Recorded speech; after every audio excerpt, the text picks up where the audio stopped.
Do you feel stuck in your career, don't see a way forward in your current role, but also you don't want to risk quitting to find yourself at sea in a tough job market? You're not alone. Many people don't know how to unstick their career. As the former VP of HR at Microsoft, I can recommend 4 things to work on that will open opportunities, create options, and invigorate your career. It's the oldest career advice. Learn something new. Today it's AI. Yesterday it was the blockchain. Before that it was programming. But learning a completely new skill is so overwhelming. What skill? How do I learn? Doesn't this cost a fortune and take forever? Rather than learning a completely new skill, broaden the skills you already have. Learn other tools and techniques in the area you already know so well. Let's say you're a project manager who's an Asana expert. You know it cold and feel you could ace any interview on the topic. But what if the company you're approaching uses another tool? Well, you know that project management is pretty much the same regardless of the tool, but the company uses Jira or Rike or Trello or whatever. Will you be rejected just because they use a different tool? In your spare time, learn one or more of the other project management tools. Research the website, read the manuals, watch the videos on YouTube, hang out in the subreddit. If they have a demo version, download it and play with it. Try to build a basic project in it just to see how it works. Since all project management is pretty much the same, it won't all be foreign, but the tools all use different names and different techniques. What's called a task in one is called a deliverable in another, and a story in the third. The layouts are different, the options are relocated, the way you set things up varies. It won't be all completely new, just different.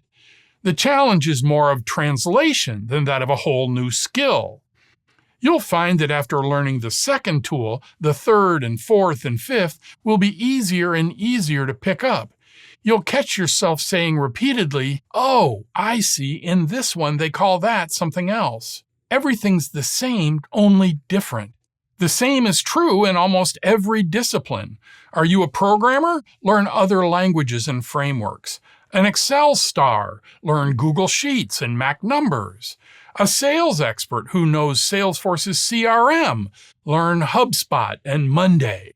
An Oracle database guru? Learn Mondo or MySQL. An editor who knows Adobe Premiere? Learn Final Cut or DaVinci Resolve. Whatever your current expertise, broaden it. Having exposure to all these tools makes you much more employable. No, you probably shouldn't put Jira expert on your resume if you're not one, but you could say you're familiar with it and would do a good job in an interview answering questions about it. The goal is to move from being seen as a person with a single skill and a single tool to having broad experience in your field across a range of tools. Whatever you choose to work on, make sure you practice to keep fresh. Even if you're not asked to at work, find a way to use the skills you already have. Maybe you can use your project management skills to help your child's school's bake sale a success. Perhaps your sales skills can help your favorite nonprofit raise money. Even make up projects on your own to find a new way to hone your skills. That comic book collection could use a good database, no? Keep a log of everything you accomplish at work and in your spare time. Track all the various projects you've done at work and for fun. You'll be surprised at all you've done and be able to reference them when you do apply for jobs. Speaking of applying for jobs, practice your job hunting skills too. Even if you don't think you want a new job right now, answer some recruiter emails. Apply for jobs, even some you don't really want. It helps keep your name out there and gives you practice in the whole process. It helps you learn what works and what doesn't. Most importantly, never pass up a chance to interview for a job, even a job you're not interested in. If you're not getting interviews, work with a friend to interview each other. Practice introducing yourself and answering questions about your resume. Interviewing well is a skill and one that takes practice.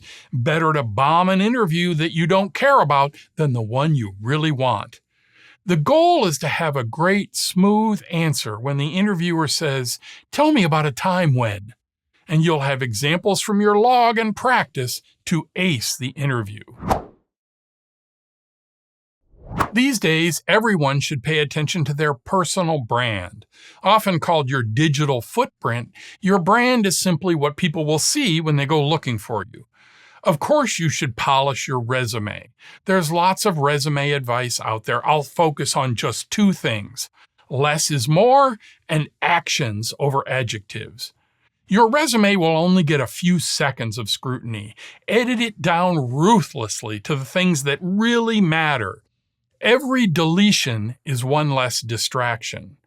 And whenever you feel like using an adjective, use a number. Don't say, "managed a large team," you "managed a team of 38.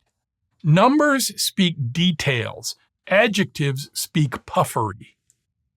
Then take this same energy to your LinkedIn profile. Virtually every recruiter will look there. Make the most of it. Hone your image there down to something clear and professional. Post a good photo and fill the experience with your newly well-tuned resume.